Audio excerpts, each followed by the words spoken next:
Everybody, please have a seat. Have a seat. Welcome to the White House. Before we get started, I want to recognize one of our greatest advocates for education and for teachers. Our Secretary of Education, Arne Duncan, is here. Give him a big round of applause.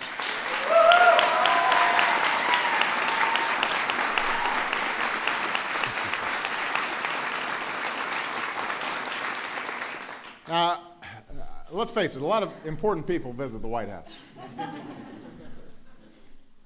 But to young people in classrooms around the country, nobody's more important than the men and women that we honor here today, the state and national teachers of the year.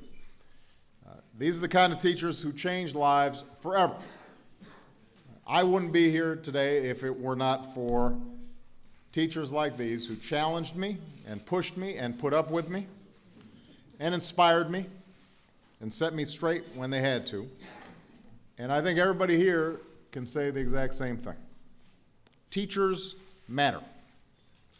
That's why I often tell young people, if you want to guarantee that you're making a difference every single day, become a teacher. The teacher is the key to a child reaching their potential. And if we need more proof, yes, it's true. Yes, she agrees. And if we need more proof that teachers matter, all we got to do is look around this room. I'm honored to be here with teachers like Gabe Barnes from Madison, Alabama, one of the 4 finalists for this award. There's Angela Wilson, who teaches children of military families at Vicenza Middle School in Italy. Not a bad place to hang out. There's Alvin Aureliano Davis, who teaches music in Florida. And there is our 2012 National Teacher of the Year, Rebecca Mieliwocki from Burbank, California. So give Rebecca a big round of applause.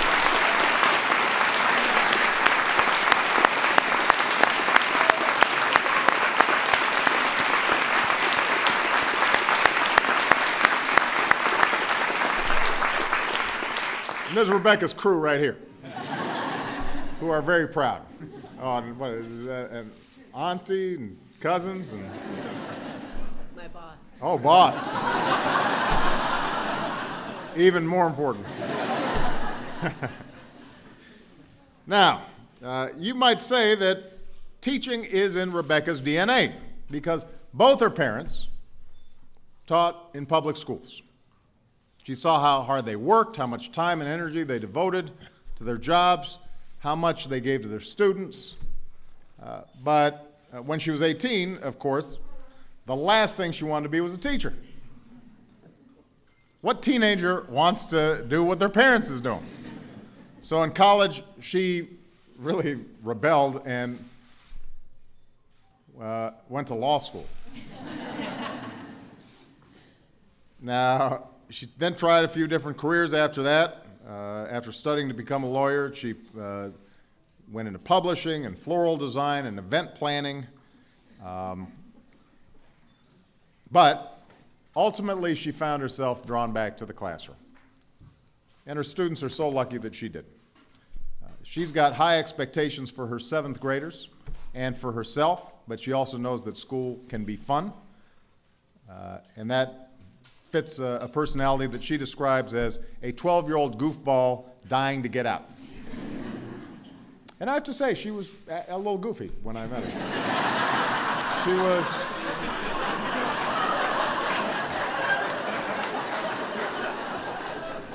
She was back there teasing me and asking Arne about our basketball games and stuff. You can tell she's just got a wonderful spirit.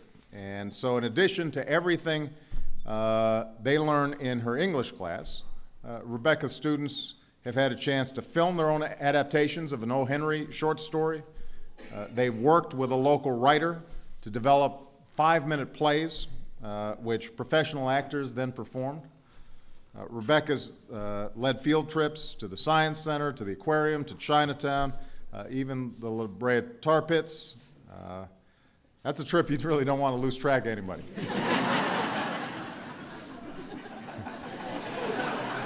Only one kid.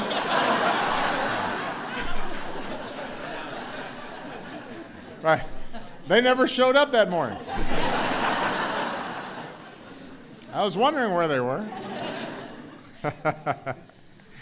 Rebecca knows that education also is a responsibility that begins at home. So she hosts family nights to get parents involved. She sends home weekly parent memos so moms and dads know what's going on in school. She maintains a Facebook page for her class where families can get information and updates 24/7. And all this extra work makes a huge difference. When kids finish a year in Rebecca's class, they're better readers and writers than when they started. But even more than that, they know how important they are, and they understand how bright their futures can be, and they know that if they work at it, there's no limit to what they can achieve. So Rebecca is the definition of above and beyond. And so many teachers around the country are like her. You know, she throws herself into her work for a simple reason. She knows that her students depend on her. And as she puts it, life is too short and too difficult to have anything less than the most engaged, enthusiastic teachers in schools. I couldn't agree more, and I know Arnie couldn't agree more. I also want to point something else out. Rebecca said in applying for this award, she said that in some ways it's harder than ever to be an educator. Even in the best of times, teachers are asked to do more with less. And today, with our economy still recovering from the worst recession since the Great Depression, states and communities have to stretch budgets tighter than ever. So we've got a particular responsibility as elected officials in difficult times, instead of bashing teachers, to support them. We should be giving states the resources to keep good teachers on the job and reward the best ones. And we should grant our educators the flexibility to teach with creativity and passion in the classroom and not just teaching to the test. And we should allow schools to replace teachers who, even with the right resources and support, just aren't helping our kids to learn. Because we've all got something at stake here. Our parents, our grandparents, you know, they didn't build the world's most prosperous economy and the strongest middle class in the world out of thin air. It started with a world-class education system. That was the foundation. And in the long run, no issue will have a bigger impact in our success as a country and the success of our citizens. So every day, when teachers like you put in long hours or dig into your own pockets to pay for school supplies or tweak lessons so they're even better than they were last year, you're not just serving your schools or your students, you're also serving your country. And you're helping to preserve the basic promise of America, that no matter who you are, where you come from, what you look like, what your last name is, you can succeed. You can make it if you try, if you put in the effort. So on behalf of the American people, thank you all for everything that you do, and congratulations. I'm going to present this spiffy-looking award to Rebecca Mieliwocki.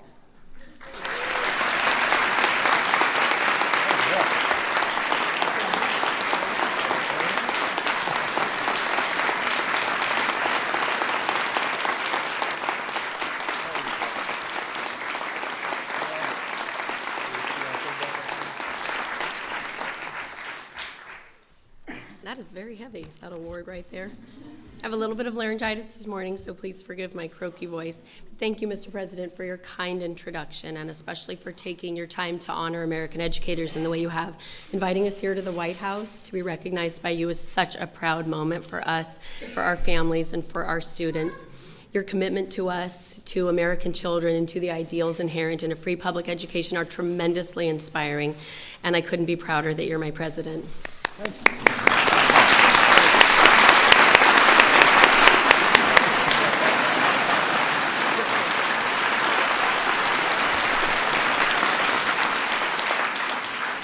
Thank you, Secretary Duncan, for being a dedicated advocate to the strengthening of American education in all of its forms and facets. Thank you so much. Thank you.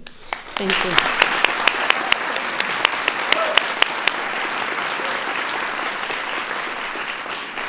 Thank you to my Burbank School family and the California delegation for coming all this way and for supporting me every step of the way and for cultivating a place where I can do great work with students who are right now taking their state tests. So go Yellow Jackets, do your best and make us really proud. I know you're going to.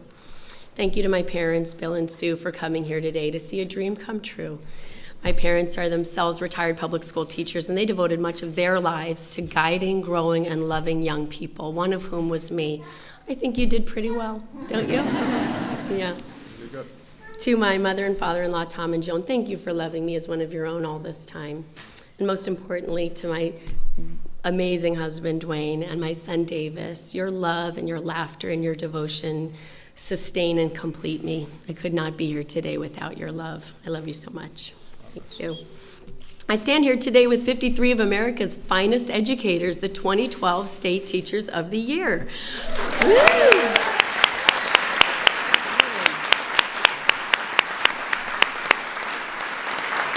A more dedicated, intelligent, compassionate, hardworking group of professionals you will never meet. And that I stand here among them as one of them simply blows me away.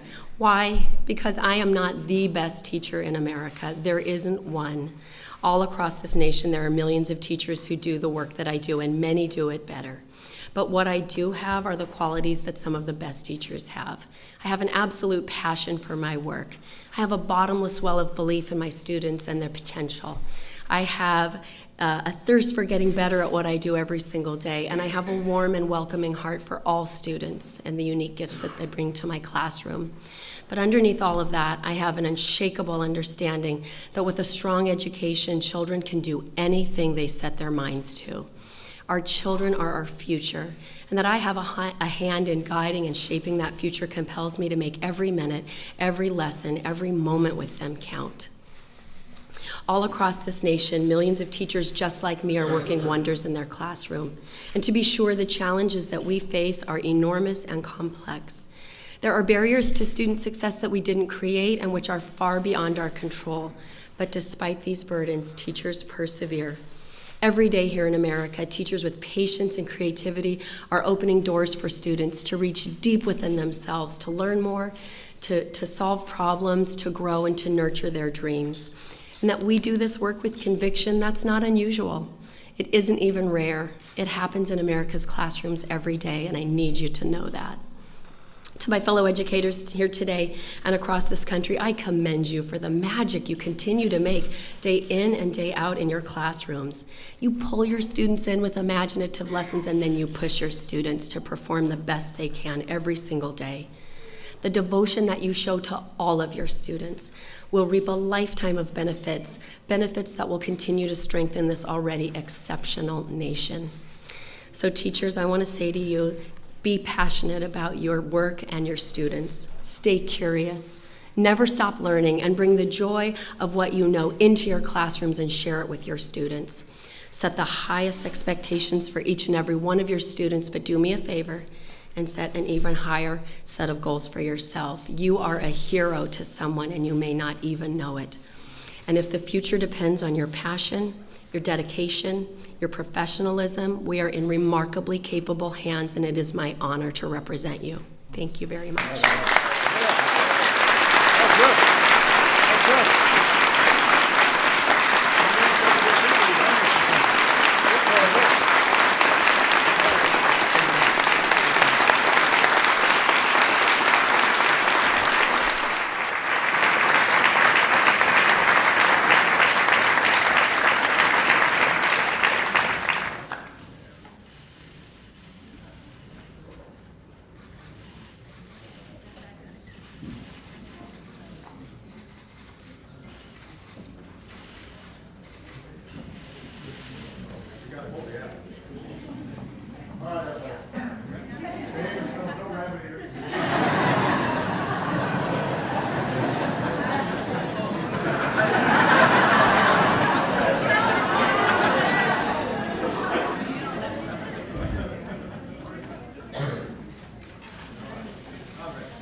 I'm honored to be here with teachers like Gabe Barnes from Madison, Alabama, one of the 4 finalists for this award. There's Angela Wilson, who teaches children of military families at Vincenza Middle School in Italy. Not a bad place to hang out. There's Alvin Aureliano Day. Now, let's face it, a lot of important people visit the White House.